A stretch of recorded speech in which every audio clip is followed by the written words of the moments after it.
मला वाटतं खडसे आधी काँग्रेसमध्ये काम करत होते. हरिभाऊ जवरे जे आहेत त्यांची बॅग घेऊन काँग्रेसचे जे आमदार होते त्यांचे ते फिरत होते. मी बघितलेलं आहे. ते काही संघाचे स्वयंसेवक होते का फार जुने कार्यकर्ते होते असं काही नाही. असं नाही ते आपणही बघतात, आपल्यालाही माहिती आहे सगळं त्याचा पूर्व इतिहास. त्यामुळे खूप त्यांनी दगडं खाल्ले का खूप प्रतिकूल परिस्थितीत काम केलं. ते पक्षामध्ये आले, त्यांना विधानसभेचं तिकीट मिळालं 90मध्ये. मी साक्षीदार आहे त्या गोष्टीचा. आणि ते निवडून आले. काय केलं नंतर 95मध्ये सरकार आलं, त्यांना चांगले खाते मिळालेत. त्यांना इरिगेशनसारखं खातं त्या मिळालं, फायनान्ससारखं खातं त्यावेळेला मिळालं, एक्साईजसारखं खातं मिळालं. सगळ्यात जास्त खाते त्यांनाच मिळालेत.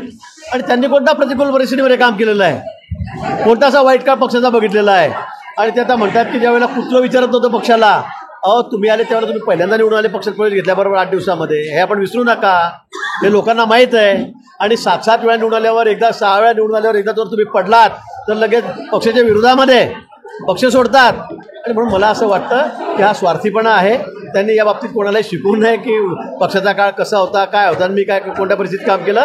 अनेक कार्यकर्ते आहेत जुने की ज्यांनी अतिशय प्रतिकूल परिस्थितीमध्ये त्या ठिकाणी काम केलं नाही, प्रतिकूल परिस्थितीमध्ये या पक्षामध्ये काम केलेलं आहे. त्यांनी बोलत आम्ही ऐकू, पण जे अगदी सगळे टाळूवरचं लोणी आणि मलाई खायला झालेत ते आम्हाला शिकवणार आहेत का?